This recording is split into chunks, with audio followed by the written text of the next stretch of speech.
Hey everyone, I am Alicia from Alicia Runs and Reads, and today we're going to do a TBR for Jan's full moon readathon and also August, some book clubs I'm in, etc. So if you didn't know what full moon readathon is, this is a readathon that Jan from Readathon does every year, and it usually falls in August, in or around the full moon. And this year it starts on 6th and goes to August 13th.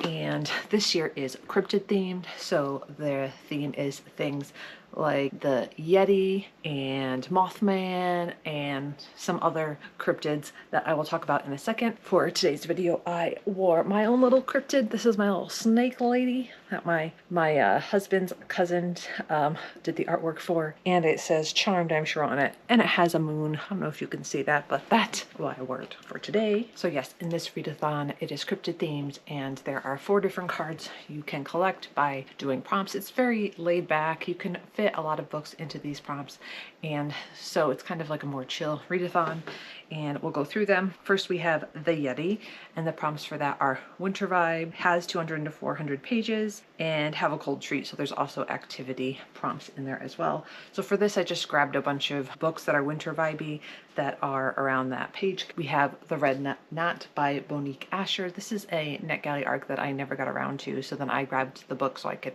maybe submit a really late review for it. But this says this is isolated in an isolated island off the southern coast of Alaska, and then there's something about girls missing in it. There's a storm and it severed all communication, and there's also something about a cult leader who used to live in the town. So yeah, this seems very thrillery and also very winter coded for that prompt. I also set aside The Children of Red Peak by Craig DeLuey. I don't know if I've read anything by Craig DeLuey yet, but I know he wrote Suffer the Children, right? And I was curious about, right? I think he wrote that. I could be wrong. Yeah, he wrote Suffer the Children, and I haven't read that one, but I've heard good things about that one.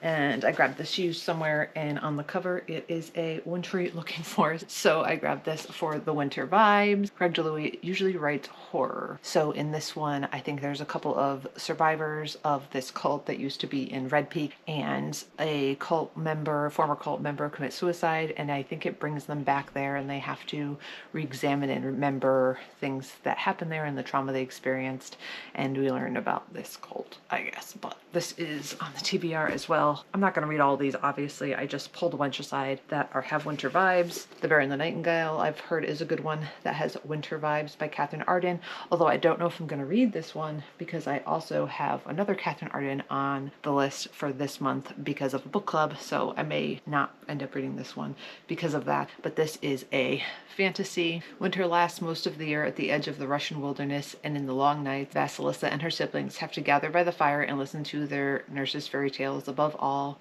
Vasil loves the story of Frost, the blue-eyed winter demon. Wise Russians fear him, for he claims unwary souls, and they honor the spirits that protect their homes from evil. And then there's a new wife, stepmom involved, who forbids her family from honoring their household spirit, and then misfortune begins to stalk the village. So this one sounds interesting. It's always sounded intriguing to me, but I have never gotten to it as of yet.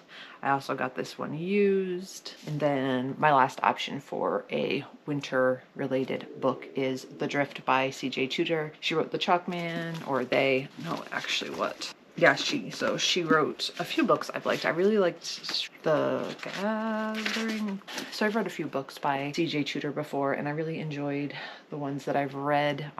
As far as thrillers go, I think that she does them really well, and this is a wintry survival thriller, I believe. Hannah awakens to carnage, all mangled metal and shattered glass after she was evacuated from a secluded boarding school during a snowstorm. So yes, the coach bus careered off the road and trapped her with a handful of survivors, and they must survive. So that is a winter vibey book for sure. And then has 200 to 400 pages. So many of these books are going to have that. So the Yeti should be all settled.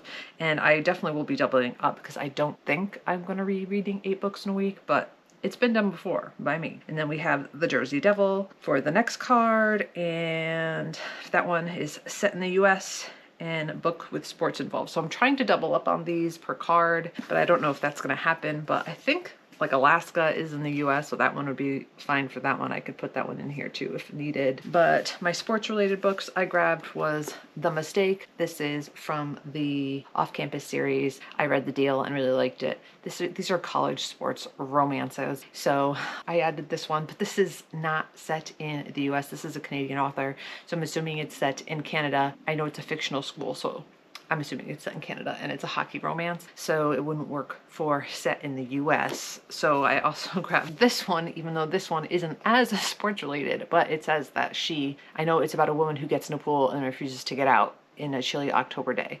And it says she was a former college tennis champion, and it's set in Delaware. So if I count this for sports and US, then this one would work.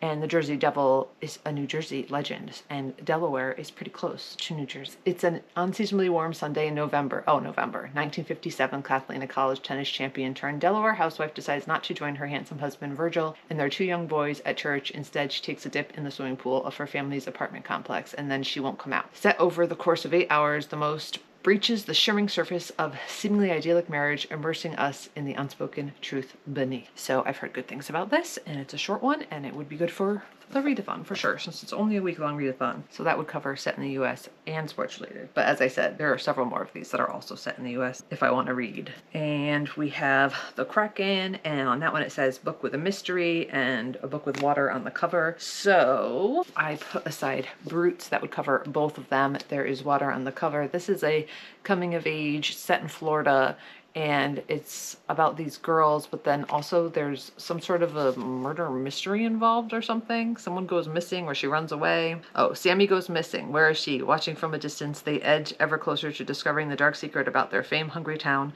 and the cruel cost of a ticket out. What they see will continue to haunt them for the rest of their lives. So yes, there seems to be some sort of a mystery here, and this is a good summary one too. I also put The Summer Will Be Different because this one is set in, I also put The Summer Will Be Different on there because there is water in the background. It also has the word summer in it, which would be good for one of the Goodreads challenges for the next couple of months. One of them is to read a book literally with summer in the title, and this is one of the books that is on the list. So I also set this aside if I wanted to read this one, but there is, I don't think, a mystery in this one, but there's mystery in plenty of the other books that I am reading if I need to double up. Activity prompt for that is hydrate, finish a bottle of water. That'll be easy. For the Jersey Devil, watch something spooky. That'll be easy. It's nice, easy, breezy readathon, which I appreciate, especially since I've been doing so many team readathons the past few months. Could definitely use a break from that. Oh, and the last one is The Mothman, and the prompt is foiling on the cover or edges and read 100 pages in a day. I do that almost every day. Post a photo with black and red is the activity prompt. So really the only prompt here is foiling on the cover or edges, and for that I grabbed The Poet Empress because I've been waiting and wanting to read this, and this one has foiling on the edges as well as pretty sparkles everywhere, and I've heard really good things about this one. I know this is some sort of poetry, magic, and an unwanted marriage, and it's enemies to lovers, I believe. In the waning years of the Azalea dynasty, the emperor is dying, the land is consumed by famine, and poetry magic is lost to all except the powerful. Wei Yan is desperate after the 5th death of a sibling. With her family and village on the brink of starvation, she will do anything to save those she loves, even offer herself as a concubine to the cruel, dissolute heir of the blood-gutted Azalea house. But in the twist of fate, the inner court stands on the knife edge of a civil war with Wei now at the center as the prince's choose. Yeah, so I've heard good things about this, and everyone seems to really like it.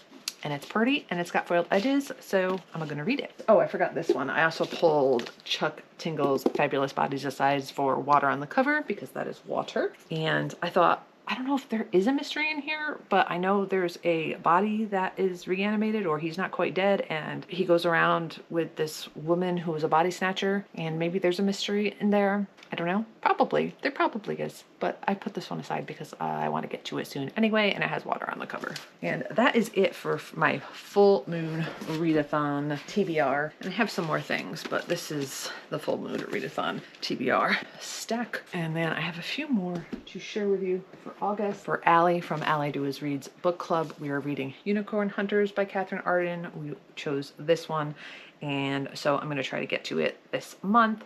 This is historical historical fiction fantasy, I believe. And the cover is just so pretty, so I'm hoping I like it. I know Elliot Brooks liked this one. If you've been around a while, I seem to have good luck with things that she likes.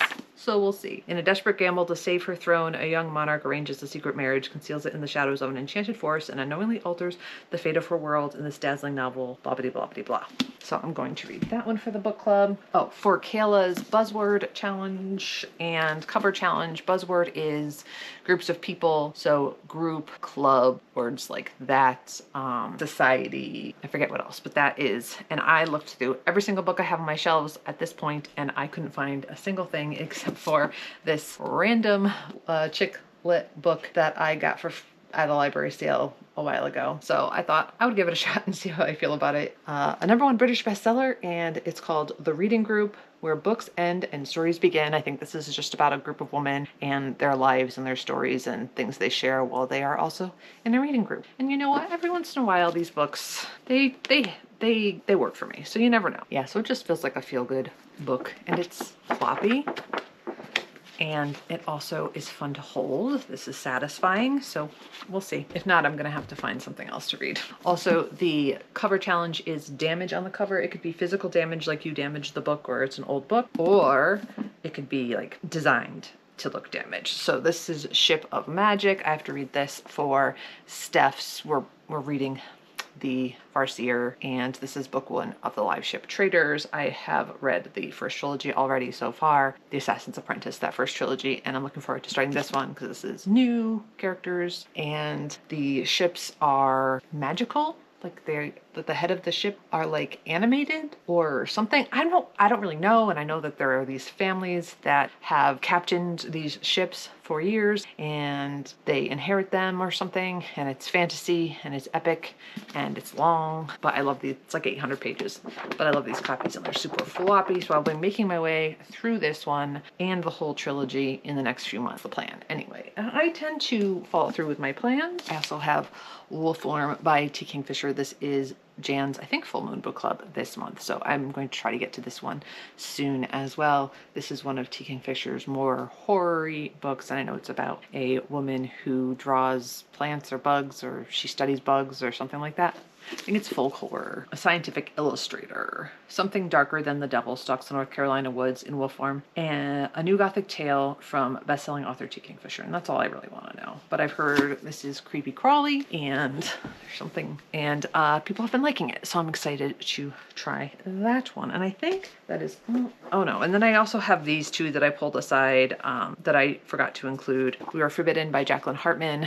She wrote I Who Have Never Known Men. And these are 3 short stories in here, and I was very curious to read more from her, and so I picked this one up. This is a bind up of 3 stories, and it was recently translated to English for the first time, so I'm excited to see what these are all about. And it also has water. I'm going to count that as water if I need to. I don't think I'll need to, but it looks like there might be some water on the side here, over here. So yeah, and I love the cover of this one too, so I'm curious to see what that's about. I don't know if I'll read it this month or not. And I also grabbed Milk off my shelves because it has some wintry things on the top of it. I think this is about a mother, and then Mary is the new mother transformed by the birth of her baby Walter, a lonely gay